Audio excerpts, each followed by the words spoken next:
Good morning, AP students. This is AP Macroeconomics for kids studying on their own during this distance learning experiment. This should be our last video introducing new material for the 2020 AP exam. And the purpose of this video is going to be to cover the Phillips curve, named for Professor Phillips, who studied the relationship between unemployment and inflation in the 20th century. Before we do that, I just want to point out most of the work that relates to the Phillips curve we could actually get from our aggregate supply and demand graph. And so I'm going to do a quick aggregate supply and demand for you here. We got aggregate demand, short run aggregate supply, long run aggregate supply, Y sub F,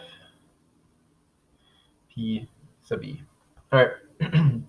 We already know that we can use our aggregate supply and demand graph to analyze inflation and unemployment, because inflation would really be about what's happening here on the y-axis, on the vertical axis, because while this is all about price level tells us about inflation, and while our horizontal axis is all about real GDP, we know that real GDP and unemployment are inversely related. So if GDP goes up, unemployment goes down. If GDP goes down, unemployment goes up. And so if we were to look at a change on our graph, for example, if we were to take our aggregate demand curve to the right,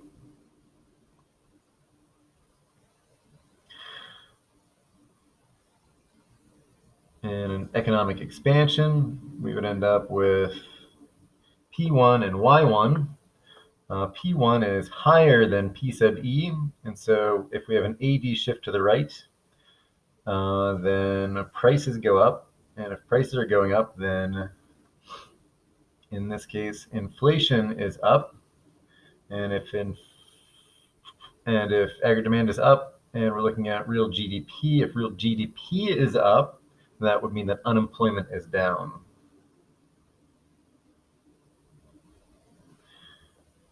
So if we're taking the AP exam and there's a question about inflation or unemployment and whether it's going up or going down, if the question doesn't tell you what graph to use, you could probably just use the aggregate supply and demand graph.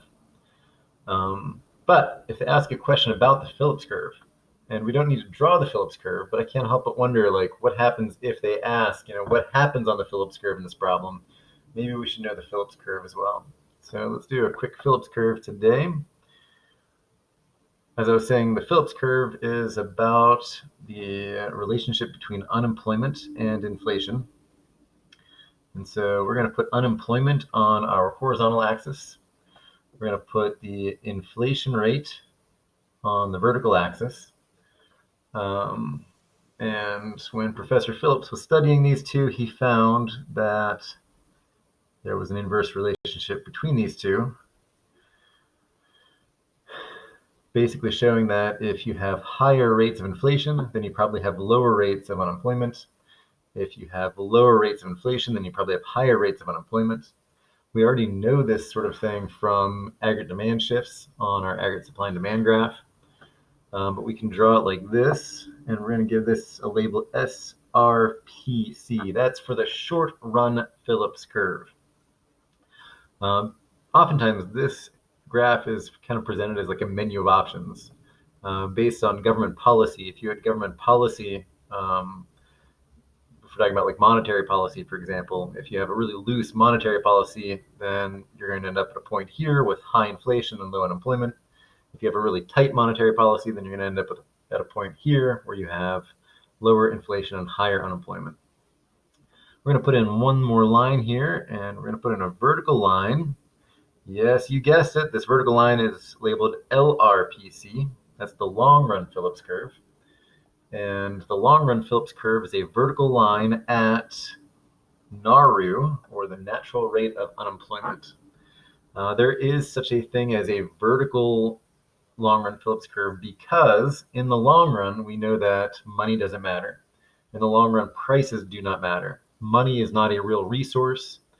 Our unemployment rate is not related to how much money exists. Our unemployment rate is based on real variables. Really, we're talking about land, labor, and capital. and the relationship between those three variables. Those things define our natural rate of unemployment. And so our natural rate of unemployment, which might be 3% or 4% or 5%, depending on what economist you might be talking to, that natural rate of unemployment, which would include people who are unemployed because they're switching jobs or they've just been replaced by technology or they're seasonally unemployed, that natural rate of unemployment is at this point, and it doesn't matter how much inflation we have in the long run. That is just our natural rate of unemployment. If we were to come back to our aggregate supply and demand graph in this AD shift that I showed you earlier, we can reflect that AD shift on our Phillips curve. Basically, when AD shifted to the right, I was saying that inflation went up and unemployment went down. So if we were in a long-run equilibrium on aggregate supply and demand, we're going to start at a long-run equilibrium here. And so maybe we're at inflation rate there, and the natural rate of unemployment. But we need inflation to go up and unemployment to go down. So if we're starting from this point, if we need inflation to go up, then we have to be moving up the vertical axis. So we know we're going to be moving up from our starting point. And if unemployment went down, then unemployment has to be to the left of where we started. And so we need to go up and to the left.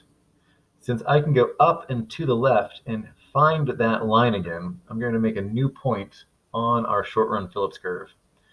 And so with our AD shift to the right from this graph, if we were going to reflect that on the Phillips curve, we might end up with something like this, with an IR1 and a U1, where we have higher inflation and lower unemployment, which is the same analysis we can get from our aggregate supply and demand graph.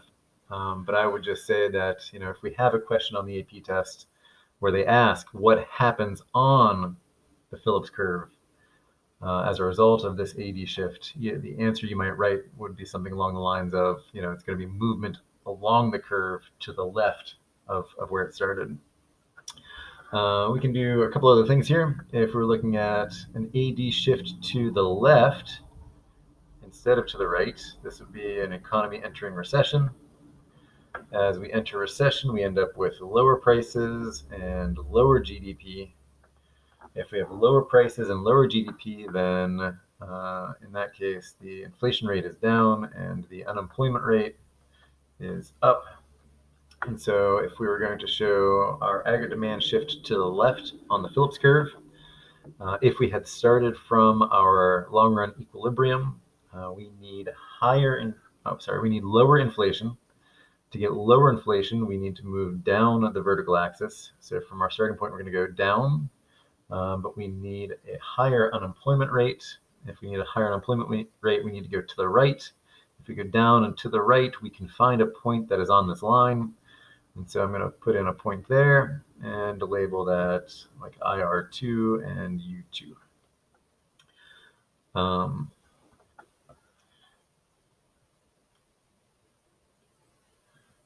We have, I think, shown successfully on here what happens on the Phillips curve if we have an AD shift to the left or an AD shift to the right. But there's another shift we need to cover.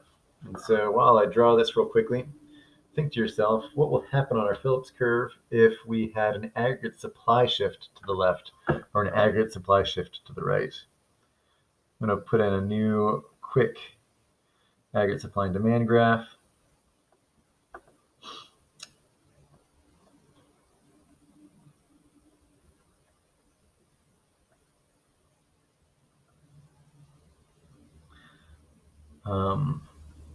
Let's say that we have an aggregate supply shift to the left. So we have a new SRAS to the left of our initial point. In this case, we can see prices are up and GDP is down. If prices are up and GDP is down, then that means that we have more inflation, higher inflation rate. And if GDP is down, then the unemployment rate is up. So we need more inflation and more unemployment. Let's do one more clean new Phillips curve.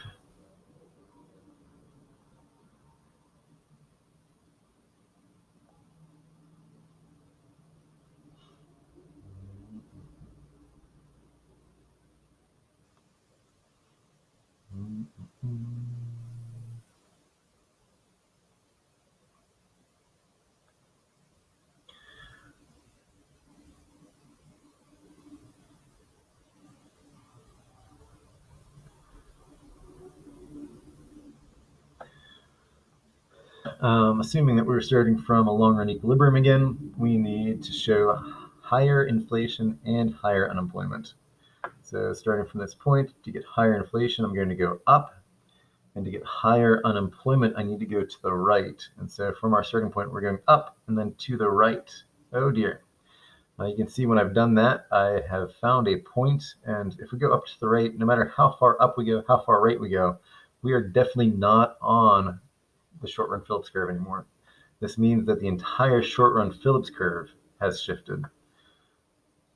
This is telling us that if we see an aggregate supply shift to the left, then all of our possibilities for unemployment and inflation are worse than what they used to be.